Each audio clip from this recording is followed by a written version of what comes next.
Hey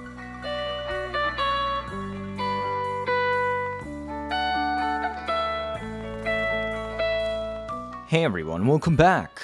Abyss of Dagath is here, and with it a ton of changes. Rendell Prime, Hydroid's rework, Companion rework, Shields rework, and a bunch of other tweaks and changes. UI overhauls and a little bit of new French content if you want to farm Vainthorns in the new dojo room for grinding out Dagath. More importantly, this video is a breakdown on everything her. I'll be leaving out obscure interactions in this video because they require significantly more testing than time allows, and the purpose of this video is to give a baseline on more intuitive setups Dagath is capable of doing.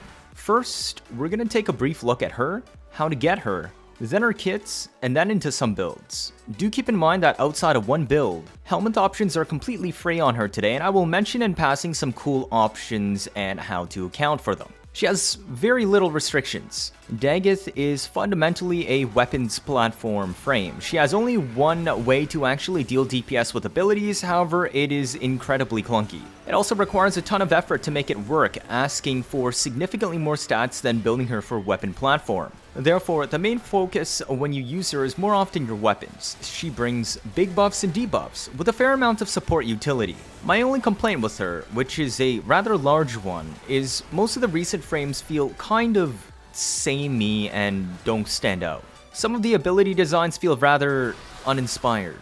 Dagath is the same. While she usually excels in mission, I have a mostly opposite opinion in her as a defined character based off of her kit functionality and aesthetic. She also only feels good to use as a weapons platform, but that's a minor nitpick. If you like that gameplay, you'll probably enjoy her a lot. Grabbing her is a rather simple process, but isn't fast. You will want to craft her dedicated dojo room. Now, I don't have access to this, as I'm not the builder of my clan, but she has her own special room that comes with her blueprints and parts and Dorclave signature weapon blade and whip. While you do not need to research her blueprints before anyone can replicate them like a traditional dojo item, you still have to actually craft the room, which takes resources and time.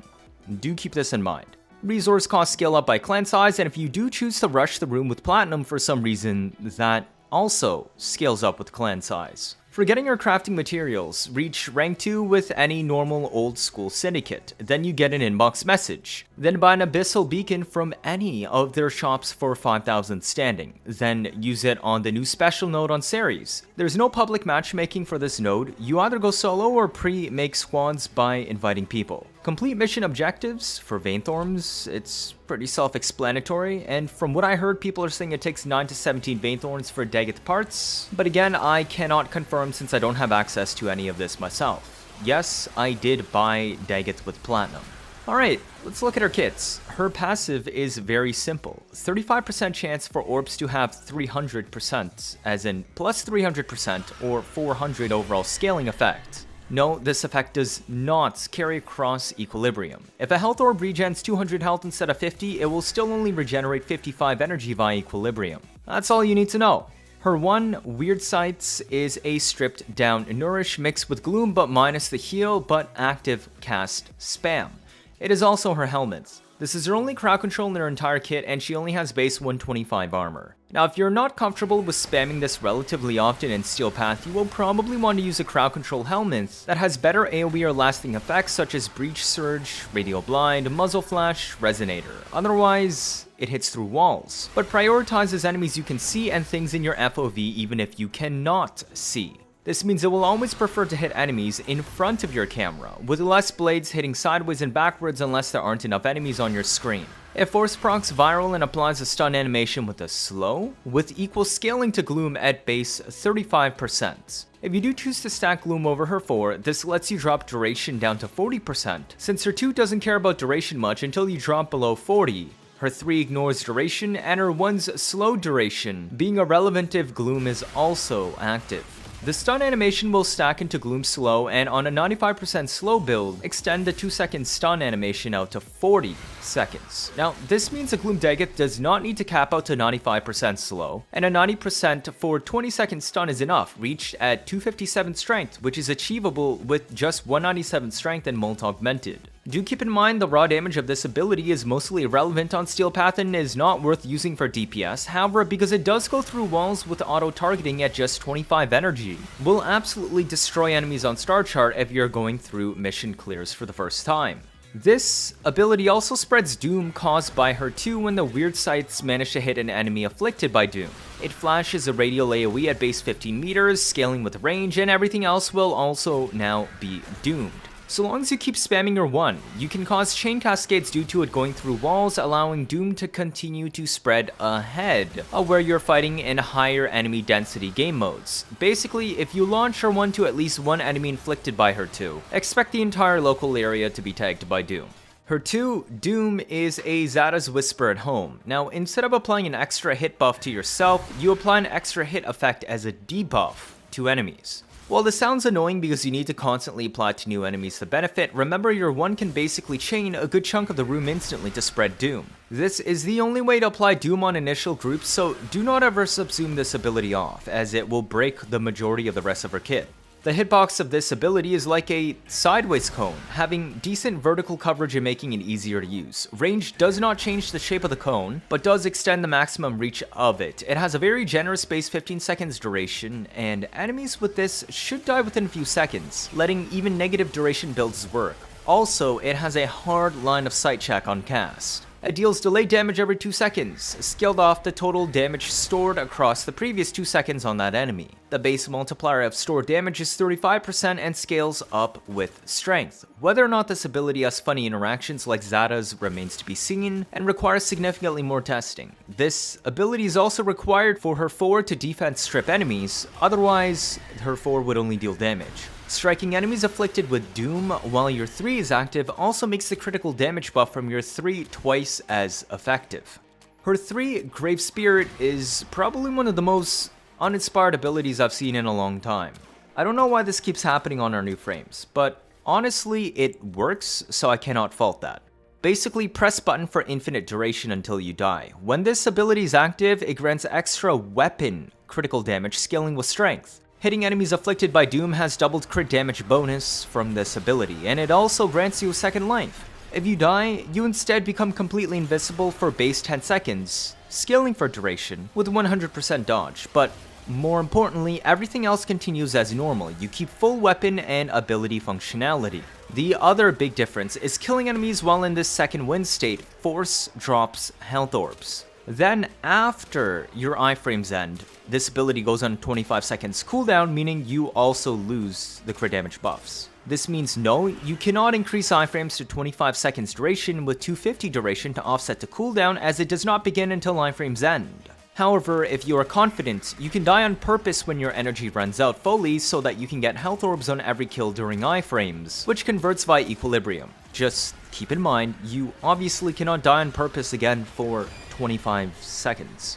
Rakhali's Cavalry is by far her clunkiest ability on her kit. Players will be quite divided on the usage of this ability, and you will see it fall into 2 camps. It is either a spot strip for priority targets like Acolytes and Demolysts, or a main ability DPS option. You will not see people casting this for utility defense strip against trash fodder. It also removes defense before damage from the ability is applied and goes through walls. This is also important for a build later. Do note that I said defense strip, so full shield and armor removal, not just armor. The reason why I'm raising this point is I noticed, and I'm sure many of you noticed by now, the horses can hit multiple times. The listed damage and defense reduction are per hit. They deal contact damage for the entire time they touch enemies. Defense strip is also additive from abilities. Horses hit standard humanoid enemies 2 to 3 times as they pass through them. This means a 50% or 33% defense strip strength build can still fully strip enemies consistently. Now, I would not recommend doing this because her main way of survivability, her 1, scales slow off strength, and her critical damage buffs from her 3 and damage stored multiplier from her 2 also scale with strength. On a staggered Dagath build, anywhere from 50 to 100% defense strip per cast is good enough, with enough strength that your 1, 2, and 3 work how you want. The raw damage of this ability does do enough to destroy all fodder and Xmas units instantly on Steel Path if need be, with a little bit of finickiness, but can also kill Acolytes. More interestingly, this ability does not scale with range, it only scales with duration. The width of the ability cannot be increased with more horses, and each horse has their own individual hitbox. Super large enemies can be hit by multiple horses at once. Duration affects how long the cavalry charges forward before they disappear. Cavalry spawn by default 5 meters in front of you and travel 45 meters forward for a total of a 50 meter range hitbox at base range. Because they always spawn 5 meters in front of you, the true range is a 45 meter hitbox forwards per 100 duration, not 50. This is also important for builds which we will discuss later. Finally, duration of the ability only starts ticking down when the cavalry charges forwards. This is important because the horses have a hitbox the instant they spawn in. They can continue to deal damage in armor strip during their rearing animation, meaning if you know what you're doing, even a 40% ability build can full strip enemies if you cast it directly on top of them. The highest amount of hit frequency occurs during the spawn animation when the horses remain in place. The use of this quirk though is limited, because Acolytes barely have damage reduction to this ability and usually get bulldozed by the standard 2-3 hits from charging, leaving them dead or low health with no armor. Demolysts have extreme damage reduction to abilities, meaning it is not easily possible to kill them this way, and thus does not make sense to run a lower strength build against them just to strip by casting on top of them. However, it can make for some funny showcases on Acolytes. Okay, that was a long breakdown. For her basic builds, we have 3 main variants. With the exception of the Cavalry DPS build, which is very tight on stats, her other builds each have health tanking and shield gating variants for the playstyle you prefer, which we will show. There are very few Archon Shard requirements if at all, and unless I explicitly mention them beforehand, they are not required for the build to function. The only general recommendation I can give is decide whether or not you want to use casting speed shards. She is kind of on the edge, where she doesn't really need them, but also noticeably benefits from doing so. First up is the basic weapon platform setup for normal fodder gameplay and occasional acolytes. We're looking at the health tank variant first. The most important part of her kit is lack of orb generation by default to heal. It either relies on her fake dying to proc her 3, natural drops from enemies, or companion synergy. While there are many ways to accomplish this, the most obvious and simple method is bringing Molt Reconstruct. She already spams her 1 every few seconds and her 2 slightly less often, and produces far more health than you'd ever need through this cast loop. If you do want to use Arcane Guardian as well, you can drop Molt Augmented. It will result in some damage loss, but she still has more than enough in buffs and debuffs. The slow penalty won't really matter since even without Molt Augmented, it still stuns and applies a 6.38 second, 73.5% slow. Your aura slot is basically free on this build, so use whatever you want. Though if you do use her for, Corrosive Projection cuts 100% strip in a single hit down to just 235 strength. Since you are relying on your 1 to survive, I chose to actually slot Prime Continuity to ensure the slow lasts a little bit longer. The Helminth slot on this build is generally her 4. If you do not need the firepower of her 4 or strip, common Helminth options for survival include any grouping Helminth, blinds, or gloom.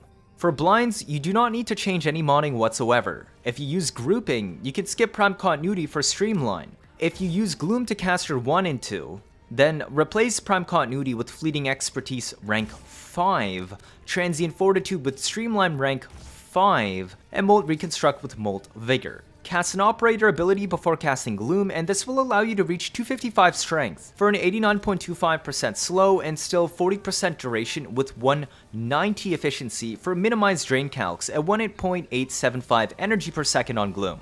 If you prefer shield gaining gameplay, a very similar setup can be done. Instead of running Adaptation and Umbral Vitality, you will instead run Catalyzing Shields and Rolling Guard. Brief Respite is required here. Your main shield gate ability is your 1. We have 270% energy to shield conversion on this build with 2 Augremonts coming from your pistol. You actually only need 1 on your pistol because at 230 conversion, your 1 costs 25 energy to cast on this build and will restore 57 shields or fully resetting your 1.33 seconds shield gate. Now if you need Catalyzing Shields, it is up in an alert for free for a 1 week period from the time of this video's posting. Otherwise, it is always available for an Orokin Derelict Vaults just like any other corrupted mod. The playstyle is very similar, running around casting your 2 and your 1 to apply doom just like the health tank build and spreading slows and stun animations. Because you already spam your 1 to spread viral regardless and it doesn't restrict movement, it is the perfect shield gate ability on Dagath to debuff, stun, and slow all at once.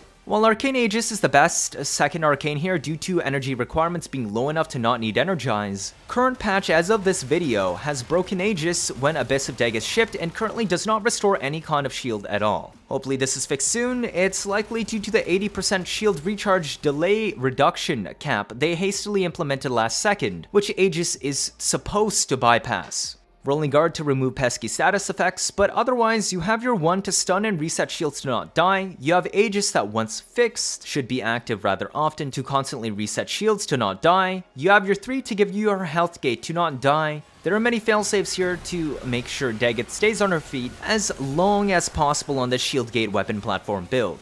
Helminth options remain the exact same as the hell tanking version, and I will refer you to the earlier timestamp for Helminths on build 1 for full info. Our second variant today is for Demolyst killing setups. I'm only showcasing a hell tanking variant of this since I trust that those that want to bring her to Endurance Disruption know how to adapt this for shield gating. You basically just drop Adaptation for Rolling Guard and Umbral Vitality for Catalyzing Shield, and swap Corrosive Projection for Brief Respite. Adjust Arcanes to energize an Aegis. Your main Shield Gate ability on this setup if you Shield Gate is your 2 instead of your 1. However, you can also just cast your 1 twice since it also stuns, but both scenarios will restore 52 shields at 135 efficiency. This fully resets your shield gate to 1.33 seconds. But anyways, this build gives up range since you're not trying to kill hordes of enemies, which means you don't need to tag as much of an area with Doom. We pile on strength so that our 3 gives fat crit damage buffs, and it also easily surpasses the requirements for a 4 to fully defense strip in one cast. More importantly, Demolists are unable to remove the Doomed debuff or the full defense strip from Cavalry hits with their pulse. This also means you can annihilate Acolytes instantly when they spawn in by casting your 4.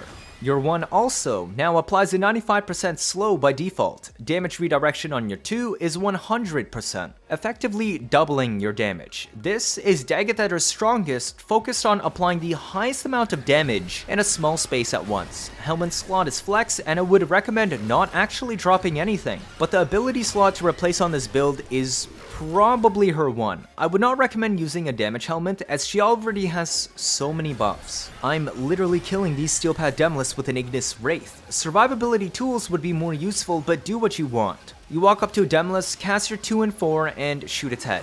Magus Lockdown to help set up by locking it in place. Priming is optional. Your 2 will mirror your damage at 100% redirect every 2 seconds, and your 3 grants plus 319% critical damage against the doomed Demolist. Assuming you always crit, you're doing roughly 5 times higher damage than normal. This is on par with standard DPS kits with 100% defense strip on top, which is why I said she does not need damage buff Helminths for disruption, unless you're using a really copian weapon or you just really want to. The third build variant is DPSing with Rakhali's Cavalry. I'm gonna open this segment by saying, yes, you do actually need the amount of energy generation shown on these final 2 builds. Dagath has Energize built into her kit as a passive, but it is not enough. These 2 final builds have extreme energy requirements to get the spam ability needed to achieve the KPM benchmarks you want on Steel Path. Also, I'd advise turning your sound effects down because it can get very noisy. These builds burn between 1000 to 1400 energy on the DPS loop itself per minute, and spends an extra 100 more energy casting your 1 as needed overall, and this is assuming you don't make mistakes. Otherwise, add another 100 to 200 energy. Because of the sheer amount of stats required to make Cavalry DPS builds work, these are only fully functional as shield gating builds. You do not really have the arcane slots available for tanking.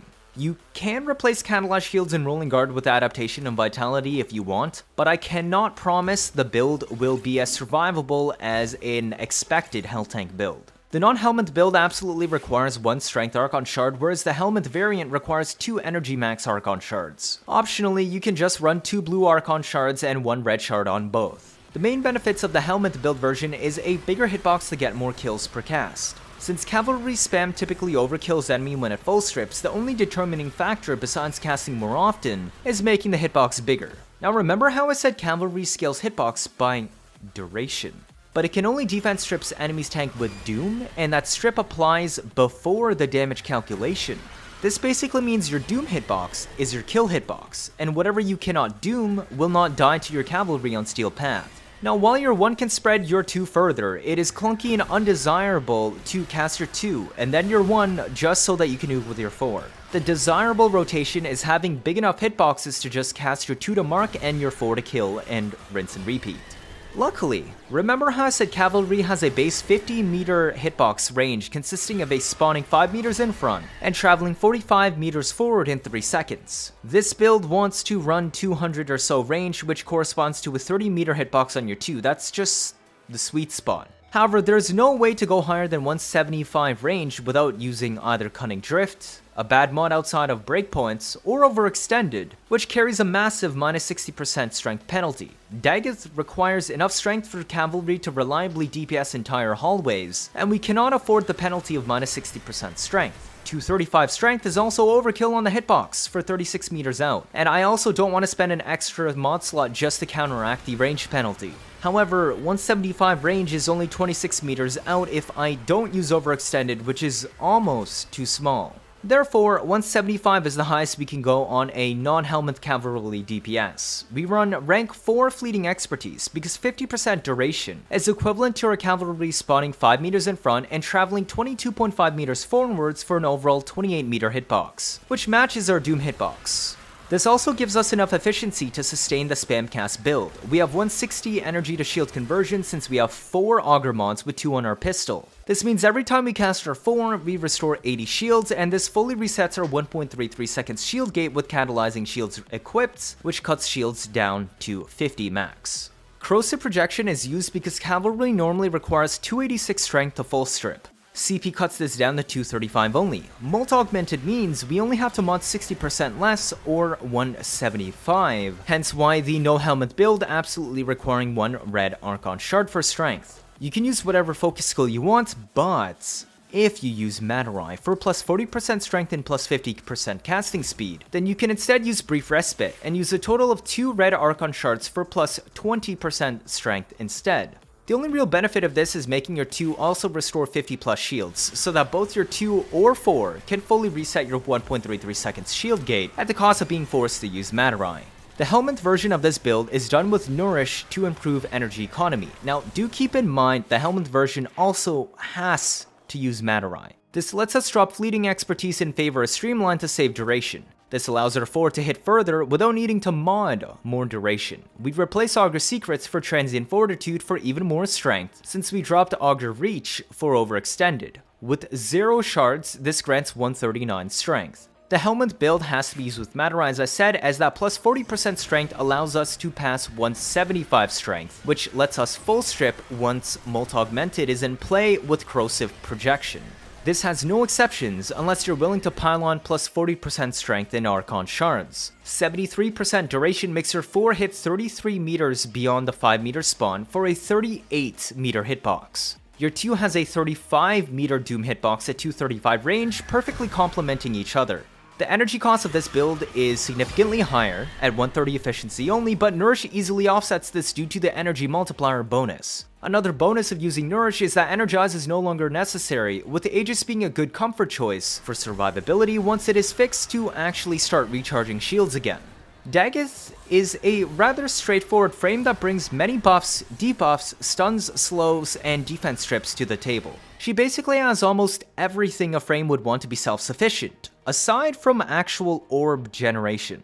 That isn't too difficult to remedy with companion options and synergies post-companion rework, and she also has energy generating Helminths as a choice, or intentionally dying to trigger her 3, since the health gate iframes make all enemies force drop health orbs on kill until your invulnerability period expires. She is a rather smooth to play frame, but I find a bit too limiting in kit opportunities. She's rather one-dimensional in mechanics and very heavily favors weapon platform setups. The abilities work well, but are rather uninspired. Still, a solid addition to the roster, as gameplay is extremely important to me, and if you're willing to play her, usually the main determining factor on whether or not you're going to be tired of using a frame.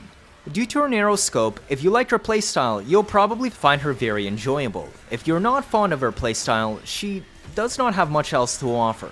She cannot lock down zones or persistently crowd control enemies, and as a partial glass cannon, she is a slightly more balanced Kullervo with okay innate survivability tools, even if spammy. For deeper dives and interactions, I'll be saving that for future videos, so stay tuned. Cheers! If this is your first time watching, feel free to leave a like or better yet subscribe. Let me know your thoughts down in the comments. 79.5% of you are not subscribed. I'm trying my best to get you new information out always as soon as possible, like I've been doing with the Dagath update. Stick around, you want to see interesting memes and builds on a nearly daily basis. Don't miss out on any of that, do you? That'll be it for this video. Thank you all for watching and see you all next time.